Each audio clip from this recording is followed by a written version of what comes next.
What's up, guys? So here we go. We're gonna go into the fourth round, and like I said before, the video belongs to HBO. All rights to them for the video.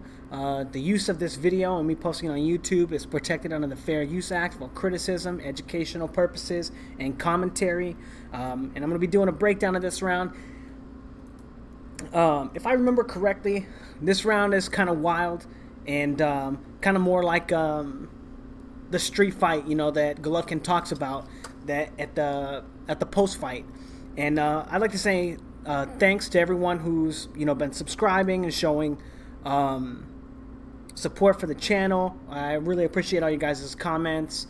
Even to the guys that don't quite get it, or don't agree. If you don't agree with some of the stuff that I'm saying, like my opinions, like, oh, this fighter is better than this fighter, or this, there are still things that you can, maybe you can learn from boxing, or maybe you can share your views or whatever, But let's keep it civil in the comments. I know a lot of people are like really particular about who their favorite fighter is, and this and that, all the fighters that I do videos on my channel, I do want to say that they are great fighters. They're very good,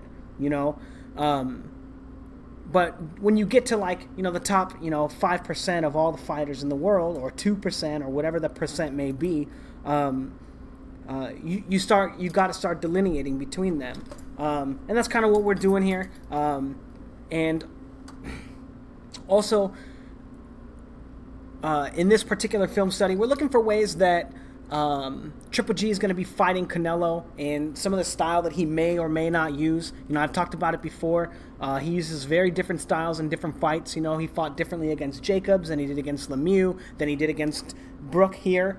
And it's just really interesting because you get the sense that he's a very dynamic fighter, even though he gets labeled being very one-dimensional. It's really interesting to me that so much of the boxing public, or the commentators, they want to drive this narrative that he's a killer, that he's like, whatever. But he's actually just he's a phenomenal boxer. He's one of the best fighters probably of all time. And I'd have to do more film study, check it out. But in my opinion, he's going to be one of the greats. Anyway, let's see, what else is Oh yeah. Somebody made a comment about me saying a lot. Yeah, I know, dude. I don't rewatch, or I don't watch the rounds before I do them. I don't have like a script. Everything that I say is, I'm just calling it how I see it. There's no bias here. There's no like, oh, I'm showing this fight because of this, or I'm doing this or that. To be honest, I would be showing the Lemieux fight, but I can't find any place to download it. A couple people have shown me a couple places where I can watch it and stuff, and I loved rewatching the fight, but I can't break it down for you guys if I don't have a quality thing to download it. But anyway, we're gonna go ahead and get in this round, and I kind of wanted to just point out Brook's face right here. That's why we're on this frame right here. Look at Brook's eye, man. Ooh, I don't know, not looking good for him. But let's go ahead and get into the round and see what we got. So, well, let's get into it. Ooh, a lot going on right there. So first, Brook showing that he's getting comfortable in the ring, fighting Golovkin. He's got a real active guard, right? Look at all the different ways that he uses his guard. So he dips his head to the left, right? Possibly slipping a punch, transferring his weight if one came, right? Now he's on the right, right? Now he's blocking like he's gonna catch a jab when he gets on the line, right? Goes back to his high guard and then shoots a jab, right? A ton of stuff going on. And one thing that I love about that is at the previous two rounds, he kind of just shot a jab out and didn't set a trap, didn't have anything ready for Golovkin. And Golovkin was able to jab him, but this time, he's getting ready for it. He's got the active guard, so his head's not in one spot. Golovkin's coming in rolling, so he gets his gloves up, prepared to catch a jab because he sits on the line. And that's another thing that's been very constant with Brook, is he likes to punch when he gets on the line. He uses, lateral movement, finds the line, and then once his opponent engages the line with him, he starts throwing punches, right? And Golovkin has been able to pick up on that and use head movement, punch with Brook, or punch or time Brook to get on the line. But this time, Brook is ready, and he uses his glove to catch what could have been the jab as Golovkin rolls in right here. Then he shoots his own jab, and now he's ready. It looked like he was ready for it, so he shoots the jab, And it looks like he's ready and waiting for Golovkin to shoot his counter jab, right? And you kind of get that sense when he's able to slip this jab to the inside and then, you know, throw his right hand. But I think his timing was a little bit off. You know, whenever you train stuff like this, you know, a lot of people think like, oh, just good fighters are just good fighters, you know, but and that's where they're always going to have good timing. They're always going to have good this or that. You know, it's not true though. It's not. You know, even if like if Golovkin took 6 months off of boxing and he just got into the ring with somebody and started fighting, you know, his timing would be off. You know, and that's what they call like ring rust and stuff. But you got to drill this stuff. You know, you got to practice slipping and throwing the right hand over and over and over again. You know, and maybe he wasn't prepared for that in this fight. You know, so he's not slipping it. I do think that is something that Canelo is going to be working on. I think Canelo is going to be working on slipping the jab on the inside and throwing a left hook, or slipping it to the outside and throwing a right hand, or slipping to the inside and throwing a right hand at the same time. I think he's going to be probably working on all 3 of those counters for Golovkin, because we get to see how good Golovkin's jab is throughout the course of his entire career, in spite of the fact that he's not really using it to its greatest effect in this fight. You know, he's using it more reactionary than proactive. But as soon as, and I like this from Brook now, as soon as he gets on the line, right, throwing the hook, right, barely gets on the line so he can't be timed, and throws a jab, ooh, and then gives him a probe, a fake jab, right, just to get his guard up, right, and then goes to the body. You know, Brook's showing that he's paying attention, that he's learning. And this is interesting because this is exactly the kind of attack that Canelo is going to be using during the course of his fight. Exactly. Fake jab, right hand to the body, but Canelo usually throws his wide and goes to the outside of the guard, right, rather than going through it, and then he'll throw that uppercut or that left hook or that whatever. But it's really interesting, you know, just from this, you can't figure out exactly how they're going to mesh when they come together, but this is exactly what it's going to be looking like. And as you can see, Golovkin is able to, without, you know, being fancy, you know, create just enough distance so that he only gets hit with the one punch and he's too far away from the follow-up. You know, and I wonder if that's going to be something that he uses in his other fights too, or in his fight with Canelo too, if he's going to be able to create that distance as well. I do think that Canelo's a little bit faster, you know, and Canelo likes to step with his punches too, which will be interesting because I'm not sure if Golovkin's ever fought anybody who steps with their punches, you know, steps with their jab, or steps with their right hand, steps with their, you know, steps with their lead left hook, you know. It'll be really interesting. It also, to be honest, it also worries me because those kinds of fighters, as we saw against Crawford, Julius Ndongo was that kind of fighter, and he got fucking smashed. Terrence Crawford didn't even have to fight him in a you know, he didn't even have to control him. He didn't have to control the distance. He didn't have to do anything but figure out the timing, you know. And it took him a couple rounds. It took him like 2 rounds to figure out the timing, and then he was able to land that body shot in the 3rd round after clocking him with a couple left hands before, or right hooks, you know. But I think that Golovkin is going to have a very similar effectiveness against Canelo if Canelo's using that step with your punches, you know, because it's really easy to time. And some of the stuff that you can see in here from Golovkin, he has really good timing. But right there, Brook doing a good job of baiting, right, knowing that right hand is coming right after Golovkin jabs. And Golovkin does a good job of not going to the head, knowing that Brook is using good head movement. And right there, very clever from Brook, right? When he gets on the line, he shoots a right hand instead of the normal jab, right? Because he's made that so predictable, you know, showing your opponent one pattern and then changing it up. And that's going to not only buy you some time, but allow you to get your shots off without having to always worry about the counter. Your opponent's looking for one counter already, right? And by using a different one, as you can see, right? As you can see, Golovkin's not really in a position, right? He threw the jab, which is not the right counter for the right hand, right? It would be, you know, maybe his own right hand, or maybe if he could catch him in between punches with the left hook. But Golovkin kind of on autopilot right now. And just like, oh, as soon as he throws a punch, I'm going to throw the jab, you know. But anyway, this is what I love about Golovkin.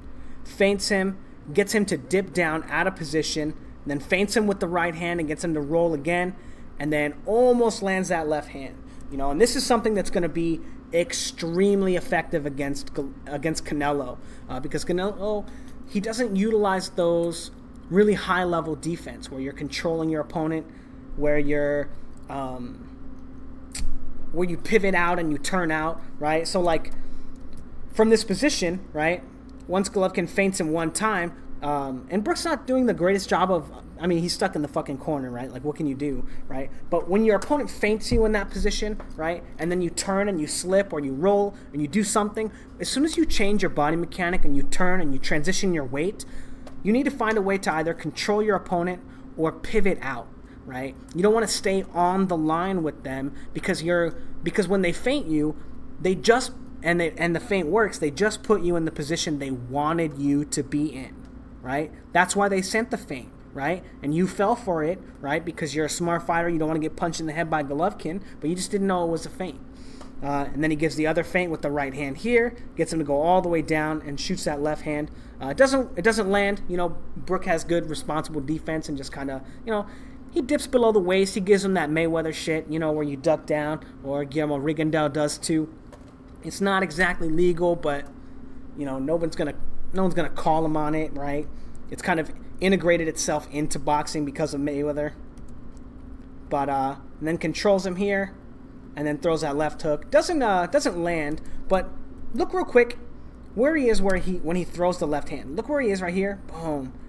And then look where he is when he ends the punch, changing the angle, kind of moving off the line, and that's gonna make it hard for Canelo because Canelo doesn't look to control him, like I said, to counterpunch on these opportunities, even when Golovkin isn't successful in landing his offense. And Brook did a great job right there of avoiding the offense, even when he gets feinted out of position. Ooh, and good job from Golovkin. Shoots the jab, ducks the counter. Oh, and then Brook doing a good job. He's like, God damn it, that right hand's coming. I know it. Ooh, I don't know what that camera guy was doing, but we're not going to take a look at that. Interesting right here, right? So Golovkin has kind of showed that being one of his patterns, right? Where he comes in, he gets real close, right? And he'll kind of roll in right here. He'll kind of roll in like this so he can change angles and kind of shift. But Brook actually throwing an uppercut instead, right? And it's not like a hard punch, right? He's not trying to knock Golovkin out, right? He's touching him with it, controlling him, right? You put it in his face, you hit him with it, and because it, blocks your vision, it does like this wide array of things, right? It allows you to move over, you throw the punch, and you transition your weight, and you could pivot out. Like whatever it is that you want it to do, it's doing so much more as well. Fuck, I forgot where I was going with that. But it's actually just to create space, and as you see, it works beautifully, right? Golovkin is closing the distance. He kind of eats that uppercut, and then he's able to, after closing the distance, Brook is able to get out of range. But then he just gives it away, getting feinted out of position, not changing his weight and not pivoting out, and he kind of just moves back in a straight line, winds up getting caught on the ropes, And good job from Golovkin again, and this is something I think that Canelo's going to have a really hard time with. So the feint right there with the left hand, and then Brook has really good eyes. To be honest, I think that he's got much better eyes, and he sees punches coming much better than probably like 99% of fighters, and I don't think that Canelo has quite that level of, even with the broken eye socket, he's seeing punches coming so well. But gets on the line, and beautiful, right? Stops, gets on the line. Golovkin reads him for a jab, right? And he throws the left hook instead. He kind of eats the jab anyway, right? Ooh, but almost gets to follow up with the right hand. And that's what you really want to see from a fighter, right? He knows that the jab is coming, and he tried to angle his head so that he could slip it, and throw the right hand. But I think because he gets caught with the jab, he kind of doesn't go for it. And then finally, no, I guess it doesn't really land. I thought that he was going to counter that right hand, but Brook does a good job of, or he just blocks it. Ooh, and then goes for the body shot because the last like 3 or 4 times he's gotten him on the ropes, he's gone for a headshot, and Brook has been able to roll it and get out of the way really well. But this is really interesting too, right? So after Brook throws this right hand, right, look at how all his weight is, he transitions all his weight, and this is where you want to stick your glove out, push Golovkin in the face, and turn out, pivot out, do something, right? You can't just stay on the line with Golovkin, and he doesn't do that. He doesn't transition his weight, and he winds up getting caught with a big body shot. And then like a left hook right there too. And I wonder, ooh, beautiful. And I wonder if this is something that Brook specifically practiced in camp, or if he has someone in camp that throws a lot of left hooks, or like what reason did Brook have for being so good against the left hook in this fight? Because after the left hook comes, he controls his head beautifully and then catches him with that right hand. And so he tries to turn out, catches his weight right there, doesn't let him come back with another shot and catch him with that right hand. And again, that's not something I think that Canelo is going to be able to do. But we'll see. We'll see.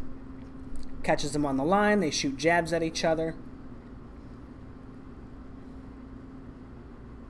Ooh, sneaky Golovkin again. Feints him, shoots the right hand, and doesn't stay there, right? Shoots the right hand and shifts forward, controls him, shows him the right hand like it's a punch, gets Brook to react to it, and then throws that left hook, almost gets him completely out of position trying to get away from the right hand with all his weight on the left leg, so he has nowhere to go, and almost catches him with a great left hand, and then controls him with his left hand again, and gets under a counter. That could have come, but Brook does a good job of using his defense and pivoting and turning out after he transitions his weight.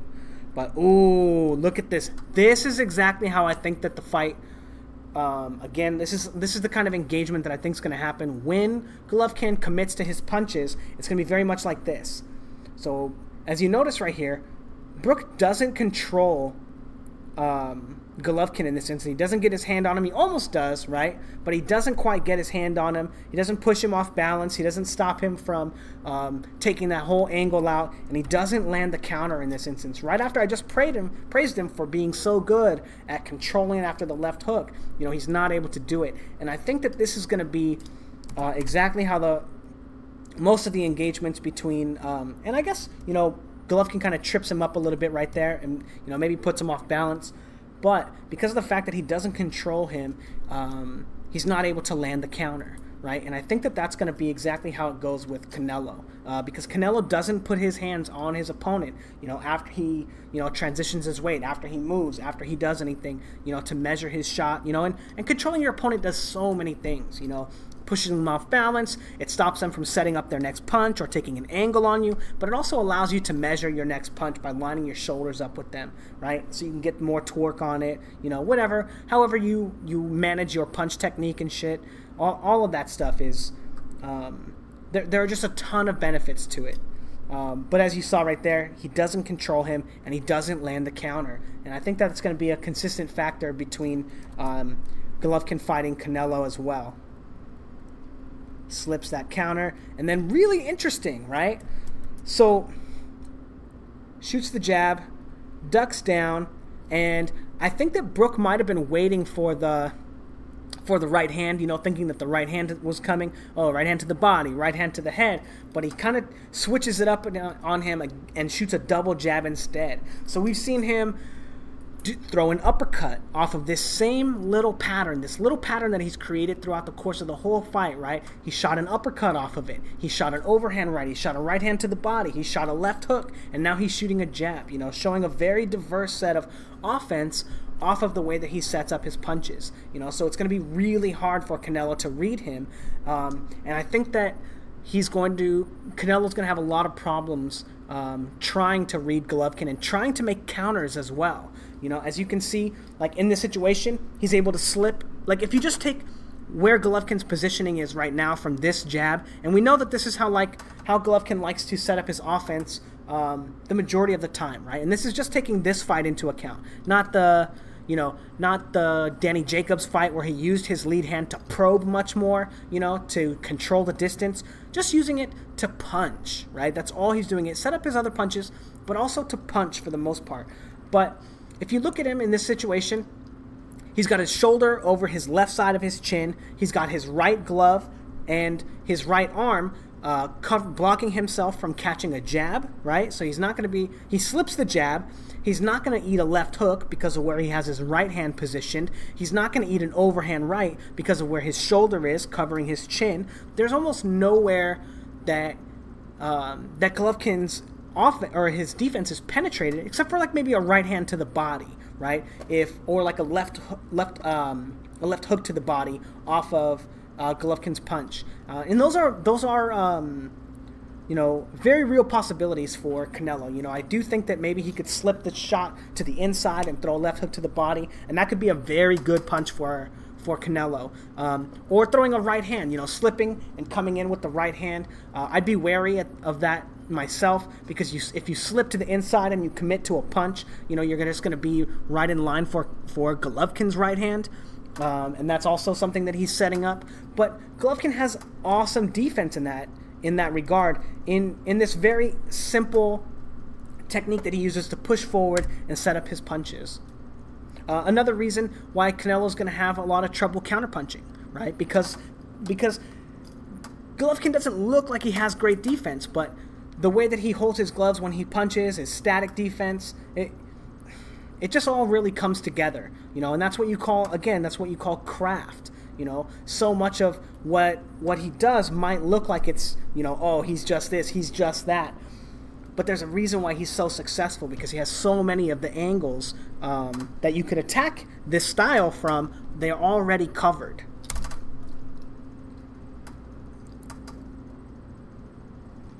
And really interesting, when Brook does throw that right hand out, look at how Golovkin's able to get his lead hand up, you know. I wonder if he's trying to catch it or if he's trying to punch in between, right? Maybe he's just trying to control Brook's right hand, you know. That'll be really interesting. I probably wouldn't recommend that against Canelo, because Canelo's like he's a little faster, but I'm not exactly sure also what Golovkin's doing.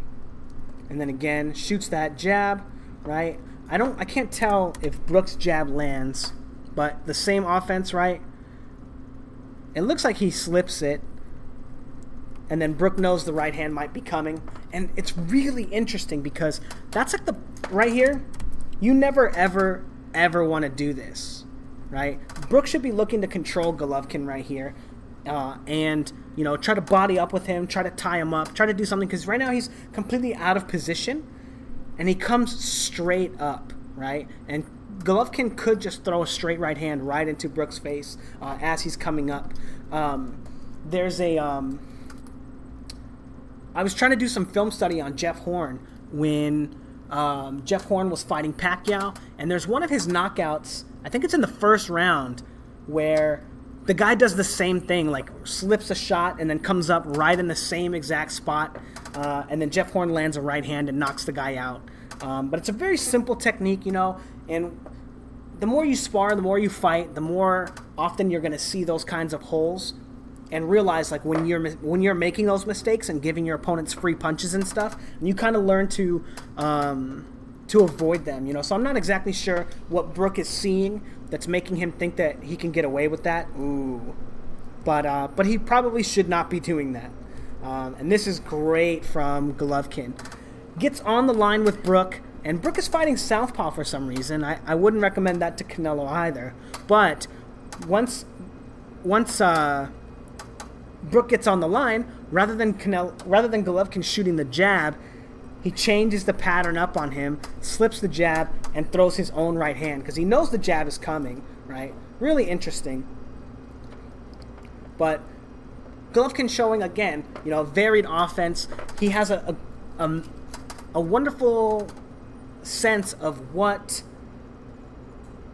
patterns he's showing his opponent, and breaking those patterns so that he can land punches, you know. And Golovkin is the kind of fighter, you know, not all fighters can get away with that kind of stuff, but he has the kind of power, you know. I talk about this a lot on my channel, you know, when you set traps for your opponent, You know, the simpler the trap, the more power you have to actually take advantage of it. You know, like Mayweather using the pull counter, right? He can get you with the pull counter a few times, and then you're like, okay, I know that shit's coming, you know, and you can set counters for it. You know, like Marcos Maidana does at the end of the 3rd round in their second fight.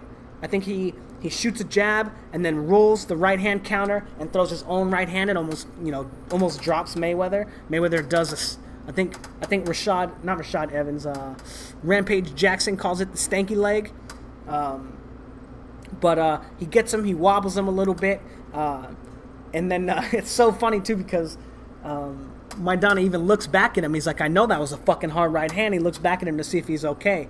And when you set traps like that aren't super complicated, or they're like real simple or easy to set up, like, you know, one step or whatever, you really got to worry about your opponents picking up on your traps and then countering your traps if you don't have the power to knock your opponent out.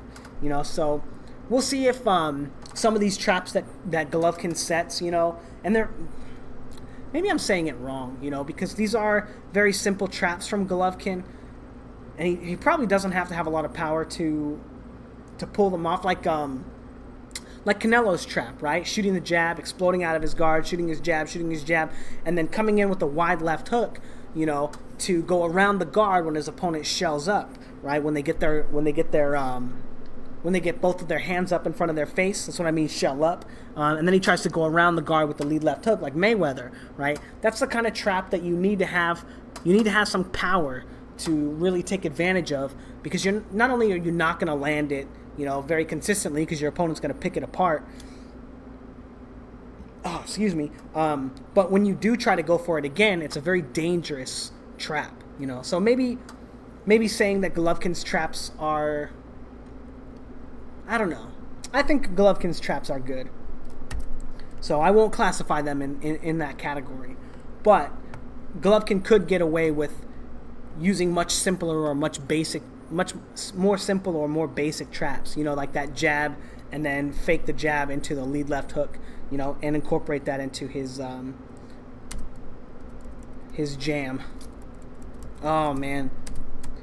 And Brook, again, seeing the punches coming, so he feints the jab, shoots the right hand to the body, shifts, controls him with the right hand, and then shoots the left hook. You know, and I love how he kind of blocks his vision with it, right?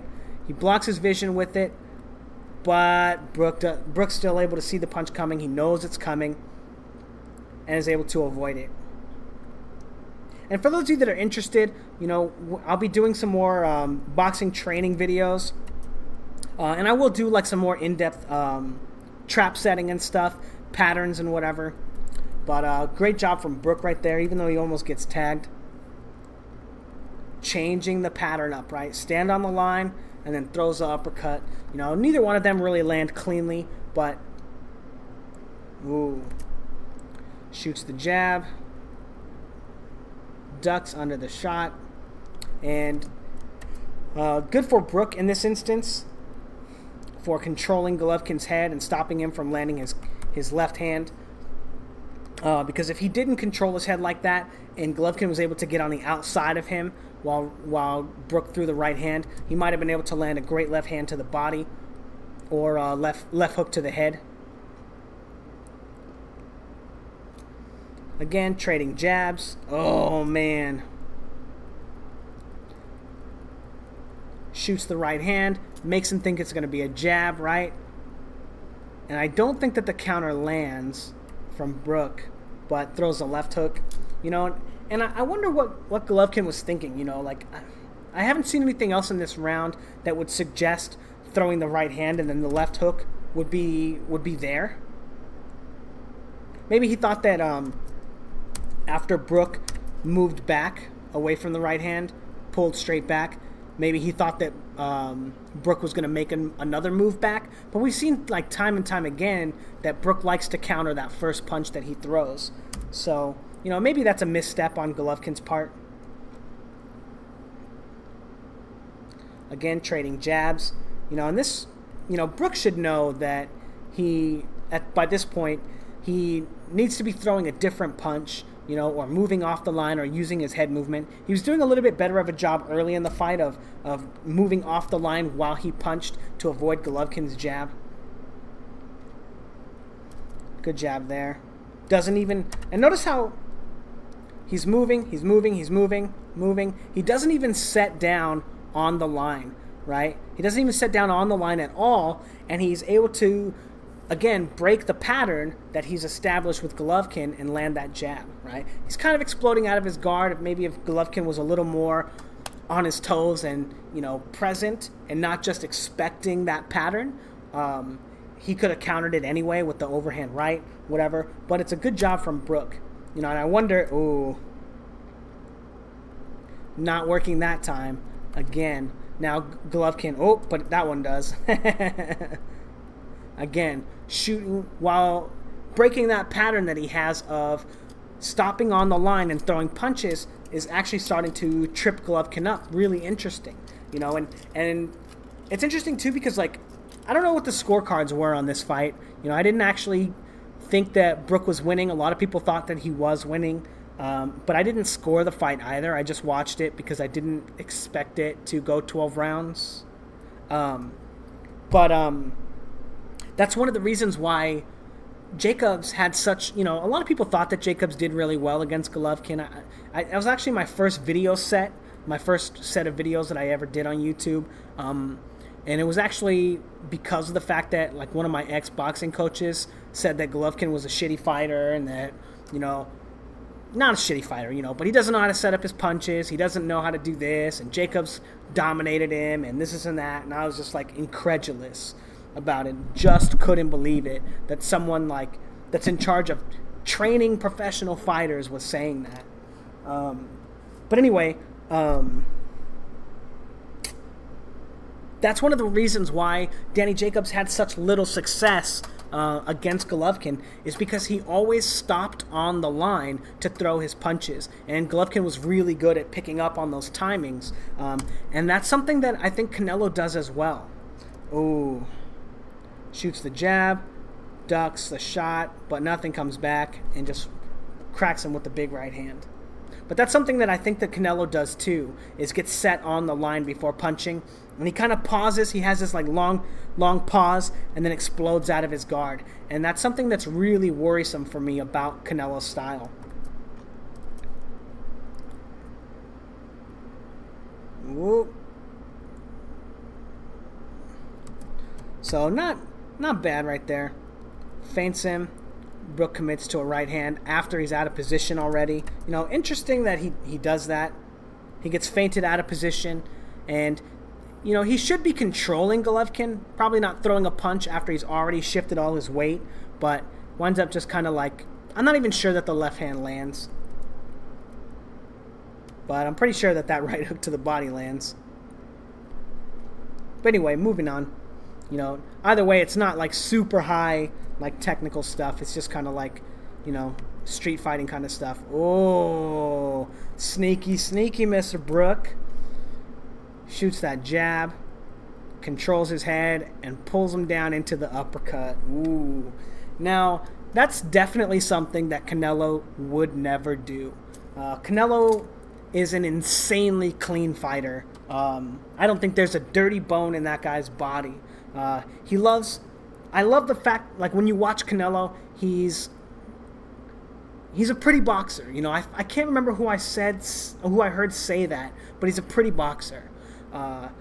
He fights very clean. He doesn't look to control his opponents. He likes to have all his movements really sharp and really crisp. And I really appreciate that about him, but I think in this fight, it's going to be to his detriment, because if he's not controlling Golovkin, someone who's such a master at shifting and fighting out of different angles and positions and setting up their punches, when he gets feinted out of position, he's just going to get hit with big shots.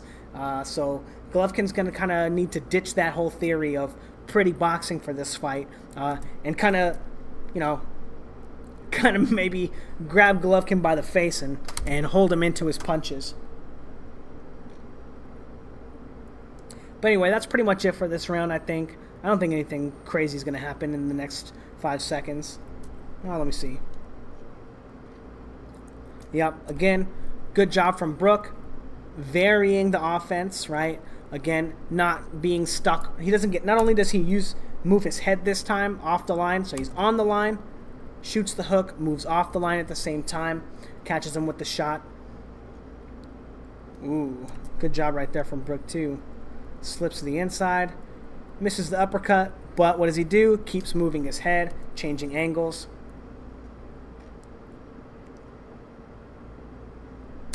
But yeah, really interesting round. Well, actually, it was kind of more like a street fight, very like rough and rugged.